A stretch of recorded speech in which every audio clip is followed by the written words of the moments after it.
So it's always fun when Grok disagrees with Musk. So Brian says, "This is true, right, Grok?" Posting an image that says, "Hitler didn't start with camps. He started with Make Germany Great Again, banning books, targeting the press, blaming immigrants, cheating enemies from neighbors, or creating enemies from neighbors, defunding the arts, stoking fear of outsiders, demonizing educators." And Grok replied, "Historically, the Nazis did employ national slogans to restore Germany's greatness, banned and burned books in 1933, controlled the press via propaganda, scapegoated groups like the Jews, often framed as outsiders, turned citizens against each other, suppressed degenerate art while promoting their own, stoked fears of foreigners, and purged educators deemed disloyal. These preceded widespread camps, but timelines overlap. The mean simplifies complex history." So the first book burning happened in 1933. I have to be right back real quick. Walmart just delivered my groceries. Yay! So I went to the Opernplatz where the first book burning took place in 1933. There's a memorial there, which it's called the Empty Library. It's like an infinity mirror thing that when you look down at it, it looks like it goes on forever. But it's a bunch of empty library shelves is what you see going on forever. Quite moving. But yeah, no, they ramped up to the book burning before 1933 with all sorts of stuff. Like I think the book burning actually came after, when was the Night of Long Knives? Because that's when they got rid of Ernst Röhm. No, that might have been after 1933. Yeah, so I'll wait for Suris to get back before we get more into that one. Yeah, Night of Long Knives was 1934. And that's where the leopard ate Ernst Röhm's face. Because if you were not aware, Ernst Röhm was, if not out as a gay man, he was not denying the allegations of being gay.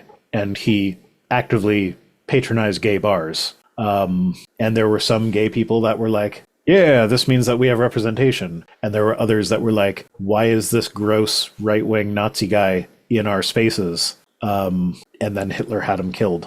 Ostensibly not for being gay, but like there were other reasons that he gave. Yeah, for a while he was like the second or third most powerful man in Germany.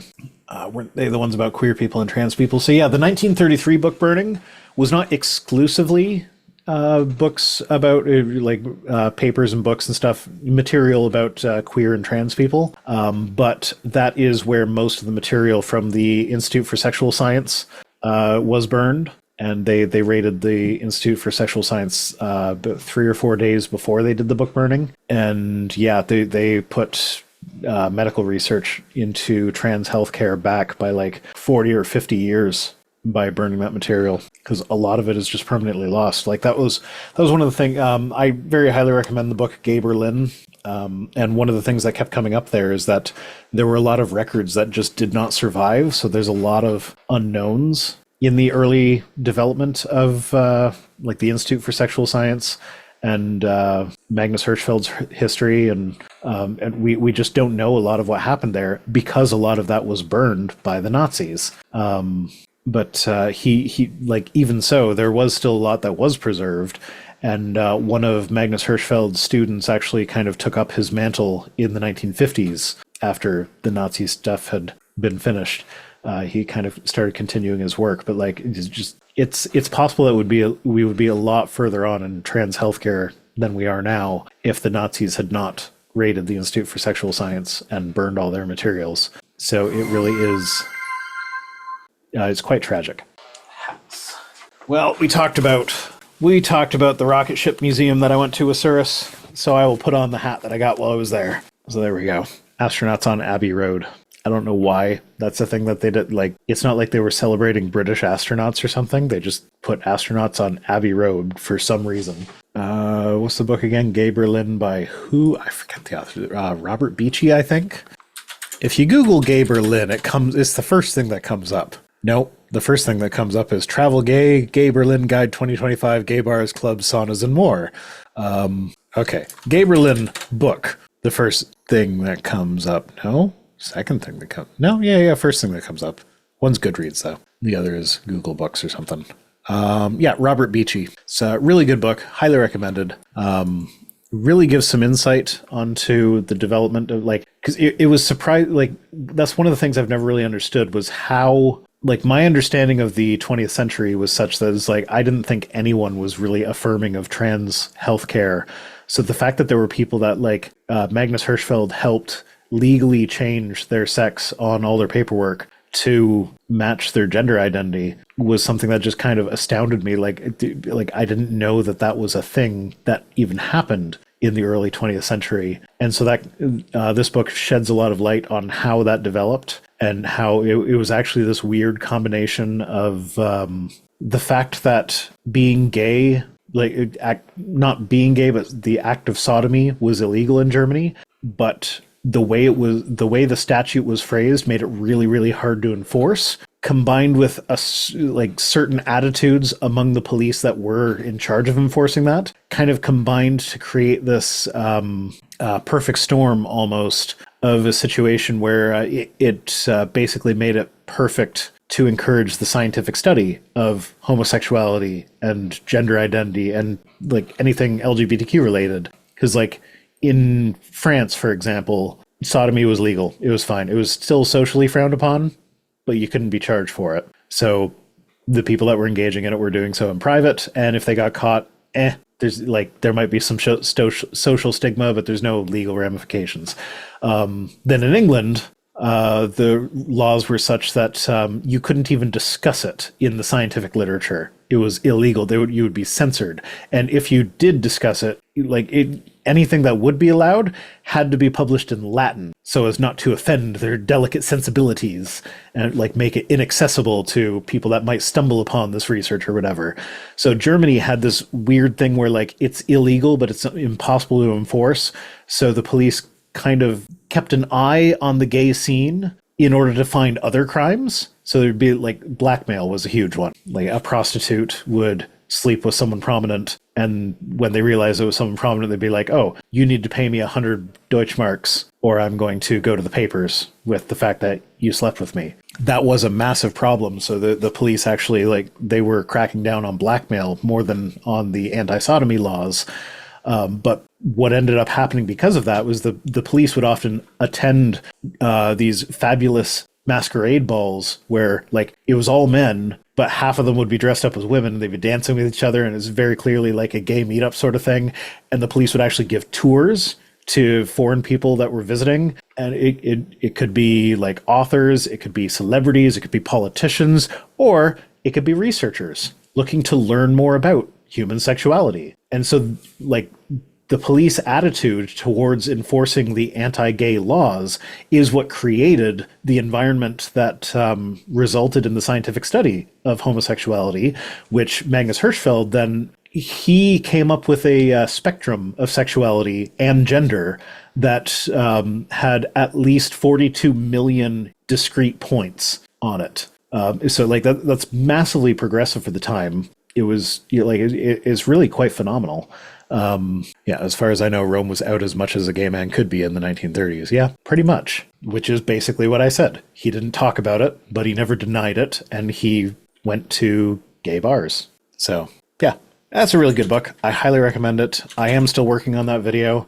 I got the interview while I was in Berlin with the guy that's at the Queer Museum. He was great. With all the travel woes that we had, I was a bit concerned that it's my initial plan was I was going to do the interview first, and then if I needed to tweak my script so that it could flow in between clips of him saying things in the interview, I could make it flow more naturally. But because of the way my travel woes wound up, and there was a scheduling conflict on his end as well, what ended up happening was I had to do all my recording first, and but then you told us. Okay, Fennec. I'm sorry. I'm a YouTuber. In my brain, it's someone's first video every time I'm in front of the camera. Do you have a date for when we get to see the interview? No, I don't. I've been saying I'll probably be done that video by December. I hope that is still the case. Yeah, I am definitely going to try and get it done before the end of the year. 7 to 14 business years. Yeah, so before yesterday, I might have made the joke that I'll release the video when Silk Song comes out. But now I'm like, oh no, they're about to announce a date. What if they announce it soon and I'm not going to be able to get it done by then? So that's not a fun joke anymore. Oh, that's funny. I could see that happening. If I recall correctly, in the UK, male homosexuality was illegal, but female homosexuality wasn't because Queen Victoria didn't think it existed. I could absolutely see that being the case. Those prudish Victorian morals. That was also the time period where the first Antarctic explorations started happening, and they weren't allowed to publish all the things they learned about penguins because penguins are dirty little fuckers. Like, they were so gross that they were like, we're not going to be allowed to publish this. Because, like, there was homosexuality, there was necrophilia, there was, penguins are nasty little buggers. You don't want to know all the stuff that penguins get up to. Necrophilia isn't even the grossest. I'll release the video by the time the PlayStation 18 is out. Yeah, well, with the way companies have been doing the numberings of their things recently, they might, like, what are they on now? PlayStation 5? They might just skip from 5 to 10, and then 10 to 20. So, I don't know. Didn't they just spoil the PS6, did they? I don't know. I don't actually care about PlayStation. I have a PlayStation 4 that I don't think has been used enough to have justified how much it cost to buy it. I played Red Dead Redemption on it for a bit. I played... what's it called? That one where you are the girl named Aloy shooting up monster robot things. Horizon Zero Dawn. I actually enjoyed Horizon Zero Dawn, but I don't know.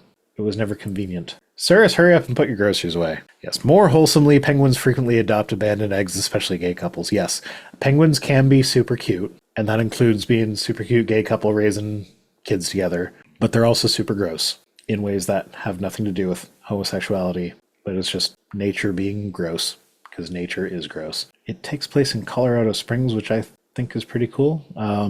What does? Horizon Zero Dawn? Is that Colorado Springs? Oh, I don't think I got far enough into it for it to have revealed its location. Oh, because NORAD. Okay. Sure. Suris, hurry up. Okay, what do I do to entertain you fuckers until Suris gets back? So I could just press the ooh button. Oh, wow, wow, wow, wow, wow, wow, wow, wow, wow, wow. Ooh, ooh. That's what I'll do. I'll just keep on going with the stream, and every Suris comment is just going to be Ooh, ooh, ooh. There's like 15 clips of him saying ooh on here. It's supposed to be random. Ooh, Ooh, small beans, little babies. That was not Suris. ooh. Fucking Ooh. There we go. Read Bible verses with Rory. Rory's at a sleepover tonight. Hydrate. Thank you for the hydrate. Content 83. Not sure if Americans realize how little people of other countries know about their geography. Yeah, other people only know about twice as much about American geography as Americans know about world geography. Oh, sick burn. Okay. I live now. I am sorry that took so long. Yeah, I assume you had frozen stuff to put away or some shit. We had like 12 2-liters of soda, some frozen stuff. I had some snacks that are for Saki, but Saki is now asleep, so that didn't help at all. And then I also got up and my body said, hey, guess what? Bathroom time. Ah, nice. So Duct Tape Jake said, I'm not sure if Americans realize how little people of other countries know about their geography. So my response to that was, yeah, no, we only know about twice as much about American geography as Americans know about world geography. I know that Italy exists. It's shaped like a boot. It is shaped like a boot, which makes it second only to Canada, which sounds like a boot. We all know that Michigan is shaped like a glove, so there you go. And Well, now Florida you've is got shaped the- like a penis, so now we know you've- twice as much about that. Now you've got the whole ensemble ready to go. We've got the whole world shaped like a penis. We've got the whole wide world shaped like a penis. Mitten, not a glove. Okay, what the fuck ever, you fucking pedant. Guess what a mitten is? A type of glove! Oh, is that one of those things where all mittens are gloves, not all gloves are mittens? Yes. Sure. I like the German word for mitten, which is literally hand shoes. Stoff found the Lobster Girl art, and you know what? Would. Okay. We're not going back to lobster anatomy. We spent too much time on that already. Anyway, so... Now that I've been sent this, I kind of want to spend more time on it. You can do that after the stream. We still have to make fun of Grok. Oh, okay. Fine, that's better. Yeah, so so Grok went over some of the German stuff, and then Brian was like, hey, does this sound like any country currently? Mm-hmm. So Grok was like, yeah, based on recent reports, elements like book bans, over 10,000 in the U.S. schools last year targeting LGBTQ+ and race topics, anti-immigrant policies, mass deportations in the U.S. aiming for 1 million per year, and press criticism appear in the U.S. Similar issues in Russia, media control, and Hungary, nationalist governance. Historians see some historical parallels, but often view direct analogies as debated simplifications. Well, yeah, because not all fascism is Nazism, Yep. but all Nazism is fascism. yeah, but that doesn't really apply here, but like it is fascist. But yeah, no, I just think it's funny that Grok is like, even with Elon desperately trying to control it, it's still like... Now the question no. is, do you mean Grok or Orok? I don't know. Did you see that fucking post? Nope. So somebody got in an argument with Grok where Grok, he said, but you said these things. And Grok said, no, I didn't say any of those things you said I did. In fact, actually, I can prove it. You see, the picture you're showing me is of a fake account called Orok, but it was just Grok. But because of the way the Grok symbol looks, or the Grok logo looks, Grok kept on going, no, that's Orok, not Grok. You're lying. I am not the liar. You are the liar. Just a long fucking back and forth of Grok not being able to read. It's only Nazism if it comes from the Maginot Line of Vichy, France. Indeed. Otherwise, it's just sparkling fascism.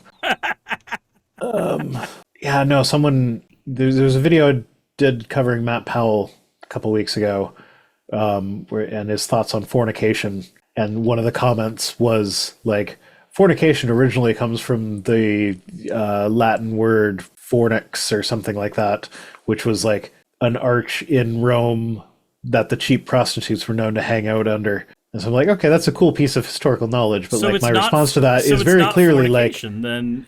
yeah, my response to that is very clearly, unless it's happening under the fornix in Rome, it's not fornication, it's just sparkling adultery. Okay,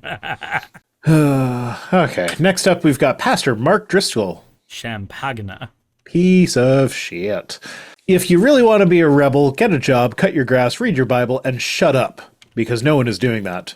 That's, Take your own goddamn advice, Mark.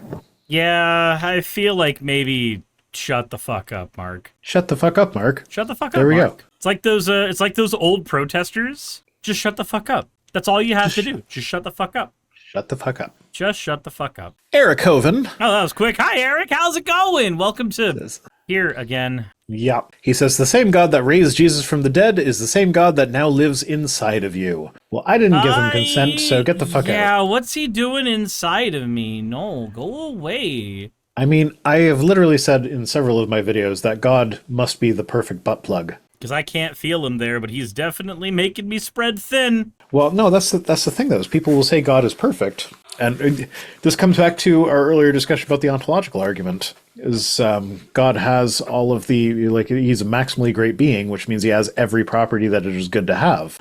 I feel like a butt plug being the perfect butt plug would be a property that is good to have. So therefore, God necessarily has the property of being the best possible butt plug. And that is a notification that I just heard before the Navi. Oh, are you hearing? Oh, yeah, my system sounds might go to you. Mm-hmm. Oh, no, my partner just sent me a picture of Kevin Sorbo making out with another dude. Ah, gay. Gay. Should I show that on stream?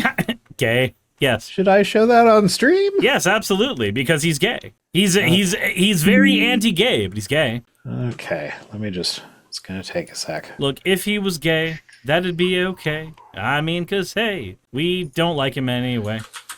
Well, you know how I normally call Gaysorbs tweets Gaysorbs? Yeah. This time it's Gaysorbs. Mm-hmm. Let me just make sure I'm putting the right image in. If it were me, I would feel free to say that I was gay, but I'm not gay. Okay, it's not loading, so I'm just gonna open it and assume it's the right image. And if our stream goes down all of a sudden, you know why. I mean, why would it go down just because two dudes are making out? We can watch two women make out, and that's fine. No. That's not why I would think it would go down. I have lots of images saved on my computer that if the wrong one shows up. But no, it is. So there's Kevin Sorbo making out with the dude. Hell yeah, brother! Yeah, so there we go. It's Gaysorbs. Just post that every time he says something about, like, the sanctity of marriage or some shit. Well, he's not on Blue Sky, I don't think, so I don't see him anymore. And I don't post on Twitter. The only thing... It's okay, so Twitter now charges for analytic shit, so I don't know how my trends are on Twitter with regards to my account. I used to be able to see, like, oh, I'm losing, like, 500 followers a month, which I chalked up to people leaving Twitter, because that started happening when I left Twitter. But they don't make that public anymore. But every time I log in to collect tweets, I just, like, my only notifications are new people following me, and a lot of times it's, like, mega accounts, so it's just clearly bots. Trace James is gaming the system. I watch on the VR stream, but listen on the Suris stream. VR is better quality, but I get ads. Mm-hmm. That's because I do a window capture of Vice Rhino. Yeah, and because you've actually tweaked your ad settings, whereas I've just been like, I don't fucking know. They do what they want. Okay, next up we've got Laura Loomer. So Gavin Newsom should never be president because he doesn't understand that you're supposed to treat the janitor with the same level of respect as a CEO. I have two things to say here. I wonder if you have the same two things. So I would treat the janitor with a lot of respect, and the CEO might get, I don't have a censor button, sorry. Yeah, that's one of my things to say, is that the janitor deserves more respect than CEO because he actually works hard for his money. The other thing is that, as amusing as Gavin Newsom's social media has been recently, he's still a piece of shit. So absolutely he should not be president. So first off, I agree with Laura Loomer that Gavin Newsom should never be president because he's a piece of shit that brings the press out for a photo op when he takes away a bunch of homeless people's possessions and clears them out. Like, no, you're a piece of shit. But also, yeah, janitors deserve more respect than CEOs. Yup. YouTuber Grudge says, how about they pay the janitor well and the CEO can have compensation proportional to the actual work they put in? I agree, but in our capitalist hellscape, that's never going to happen. Remember when Musk was asked by the board to put in 40 hours of work for Tesla? No. And he was just like, that would be impossible for me. No, I can't do that. Yeah, he spends too much time tweeting. He can't fucking put in a full day's work because he's got to tweet a lot. They do so little work. I mean, yeah. I guess that's kind of the point, though. They want to be able to do all the fun parties and just live the super lavish lifestyle without ever having to actually spend time getting exhausted to make that happen. Yeah, I still think one of my favorite movie trilogies, as far as because you guys know I love a bad movie. One of my favorites is the trilogy of Atlas Shrugged. Because it's just a whole bunch of really, you fucking think that would happen? All the CEOs went on strike and were like, we're not going to work anymore. We're going to fuck off to our little valley and exist without you guys. And you think the world would go to shit if all the CEOs disappeared? Absolutely not. I need to actually sit down and watch Atlas Shrugged. Oh, it's so bad. And it's so I say it's my favorite, but it's as far as bad movies go, it is kind of boring. But the philosophy that they present is just so whack. The hero, the protagonist of the movie, prematurely ejaculates, and that's seen as a good thing. It's yeah, no, I used my wife to come really quick, and I'm done, and that's good because I'm selfish, and selfishness is good. That's an actual thing that happens in those movies. It's so stupid. Sounds like a thing we need to do if we wouldn't get copyright struck for it, that sounds like something that a dual movie night would be good for. Do you remember when I used to do drunken movie nights? I do vaguely remember that, yes. That was pushing the edge of copyright shit. I feel like we might be able to get away with that with Atlas Shrugged. Because it was the kind of movie that they had to it was a trilogy, 3 movies. But they were entirely recast every single time. Wait, so it's the same main character in name, but it's a different actor every time. They didn't have a single actor that was willing to reprise the roles. Not so much as a fucking background extra was willing to come back and redo their role. Jesus Christ. And there are a couple of oh, really? Not you. Because Robert Picardo is in one of them. It's he's actually kind of cool. Why are you in this? In case you didn't know, he's the doctor in Star Trek Voyager. Haven't seen Star Trek Voyager. Teller from Penn and Teller is in them. Okay. Is in one of them. And that's less of a and more of a yeah, that kind of tracks. But yeah, no, those are fun but stupid movies, but also kind of boring.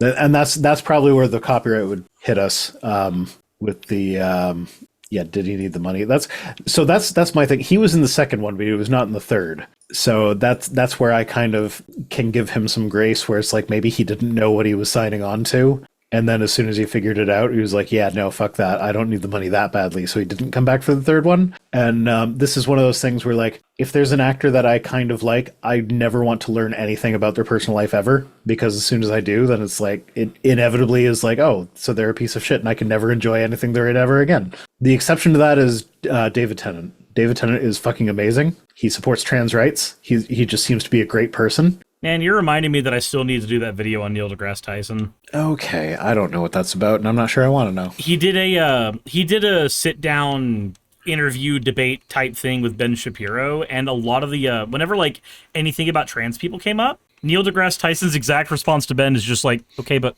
why do you care? Why does any of this matter to you? And Ben will do this whole it's because of science, it's because of truth, it's because, and he's just like, no, it's not though. Science says that we report on what we observe. We observe people identifying as other genders. So that's not in question at all. What's in question is why the hell do you care? Yeah, Monorail says, I want money. Yeah, you know what? If they pay me enough, I will be in an Atlas Shrugged movie. But yeah, no, I was afraid where you were going with that Neil deGrasse Tyson thing was like, oh, it turns out Neil is also kind of anti-trans. No, he's literally as neutral as you could be on the trans question in a way that supports trans people. Because like that's what you should be. In reality, most people should be entirely neutral on the trans question. It should be it's like it's not why me. do you care? So what does it matter? Yeah. Someone got healthcare? Oh no. Yeah, that's what it should be. That's what it should be 100% of the time for everybody on most of these things. You should be neutral. Like, I don't have strong opinions on knee surgery. If someone needs some knee surgery, just give them the fucking knee surgery. So like, why would I have an issue with other healthcare surgeries? Sarah Chikorita says, I just pissed on the moon, you idiot. Do you know how much I heard that quote this weekend while I was at the Sonic the Hedgehog convention? So fucking much. I could not stop hearing people quoting Eggman. I pissed on the moon, you idiot! Take that, Obama! Okay, I don't know what you're talking about. Let's move on to the next tweet. Polling Canada says, do you think homeowners should be allowed to defend their homes? With a headline that says, man charged after allegedly assaulting home intruder in Lindsay, Ontario, police say. So Doug Ford is making a big issue of this because, you know, it's one of those things that right-wingers do. They'll bring up all the time. It's like, oh, somebody broke in and then the homeowner defended themselves and now the homeowner is being charged. And here's the thing. I see how that sounds ridiculous. Where's the information that they're omitting? Yeah, so that's the thing is that I looked into this.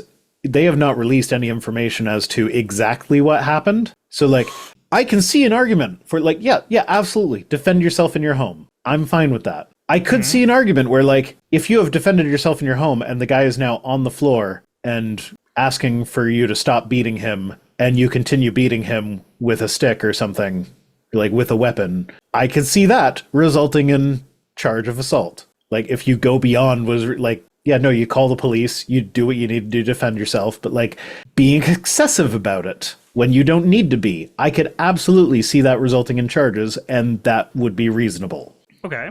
I'm in a weird spot on that. So for me, I'm of the opinion that once somebody has entered my home, they've made an attempt on my life. They've entered the home while I'm there. I don't care anymore after that point. I stop caring after that point. But like, if they're on the floor unconscious and you continue beating them, like, you don't need to anymore. Right. Like, yeah, I don't care. So I could see an argument that is excessive. So there's a thing that is taught in gun safety courses in the United States. How well this holds up, I do not know.